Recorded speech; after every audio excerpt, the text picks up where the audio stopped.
about Obama's asking them to trust him to get Israel's back? Well, it's a very interesting thing about the Jewish people and the left.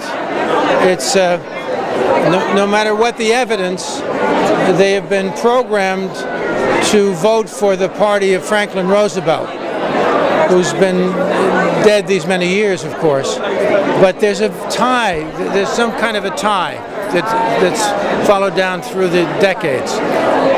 This president, this administration has been the first administration since the founding of the State of Israel that has not defended the State of Israel. And the evidence is everywhere. The dissing, this word dissing, you know, I don't use those kinds of words, but in this case, that people know, there was, President Obama insulted Benjamin Netanyahu. His first calls were to the enemies of Israel, the first calls in office. He came out, again, while he doesn't use any aggression toward Iran, who's building a nuclear weapon, he tells Israeli citizens where they can settle in, where they can build their homes in their own land. The evidence is everywhere that this man and this administration is no friend of Israel, and the Jewish people must pay attention to the evidence. They must not hide under a rugs or whatever, wherever their head is. You know, you mustn't do that. You must look at the facts, and you must face the facts, and you must defend Israel. Anti-Semitism is on the rise all across the world, and a big part of that has been because of the encouragement of the words of the Obama administration and this president. They can hold responsibility for that in many ways. So I say to my Jewish friends, and I have to say I love the Jewish people, the great legacy of the Jewish people. We're celebrating it here tonight with the legacy of the Jewish people in film, because after all, the entire film industry is based on the dreams of a handful of Jewish immigrants. So we must pay respects to the Jews in this society, of course. But for anyone who's interested in global stability.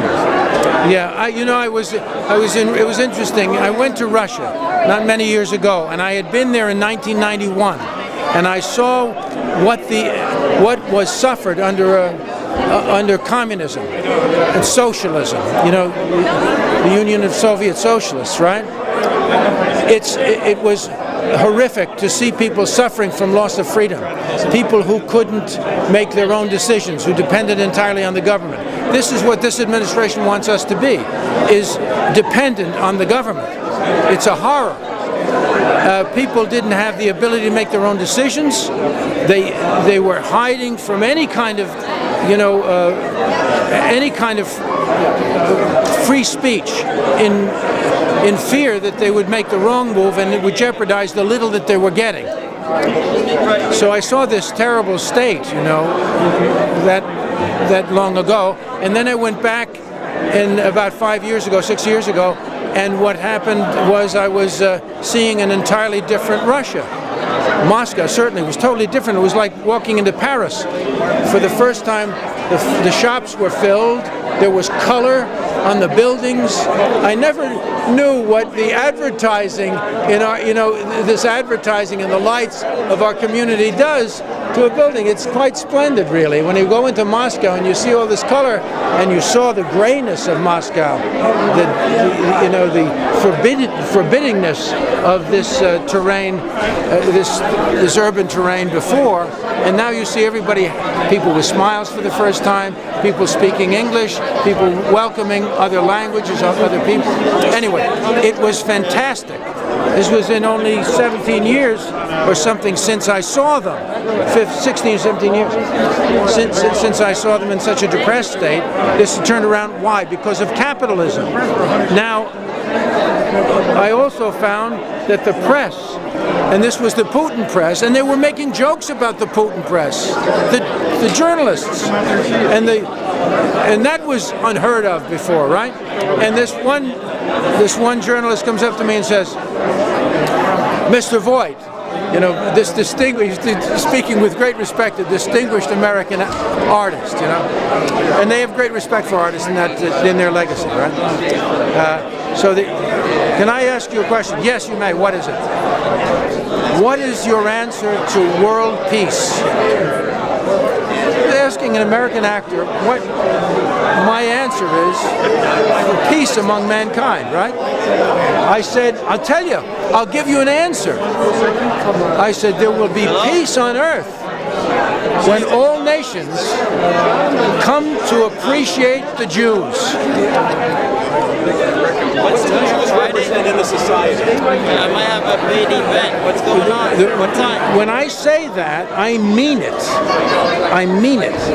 When the world comes to appreciate Judaism and the Jews, there will be peace. Look at the history of the world and the evil, and there is evil in every generation since Cain and Abel, you know, and Russia had plenty of evil, right? That's right. And anti-Semitism. Anti-Semitism is evil. It's an evil. Now, I say, but if you look at where anti-Semitism is, that's almost the litmus test. That's where the evil is. Look at the Soviet Union. Look at China. Look at the present-day Arab world. That's where the evil exists. So if we can clean ourselves of that, we're on our way. In November, if people don't necessarily vote Republican, what would you do? What would you encourage people to do if they're not Republican voters? Cross party lines? Oh, they have to vote for Romney. Romney's, by the way, so much has been so much deception and distortion and distraction being laid out by this administration and those people who would want to have a second term for the president, that it's been very hard to see, and infighting among the nominees, that no one has really, generally speaking, given proper attention to the greatness of this candidate. He's an extraordinary man, and I'm very, very. I thank God he's in the race, because he's head and shoulders above anybody I can think of. He's got all of the intelligence and experience to solve the problems that we immediately face, and he's a very good fellow. He's reachable. He's a straightforward man. He's a generous man. He's a highly moral man. He's the fellow for this time. Okay, thank you.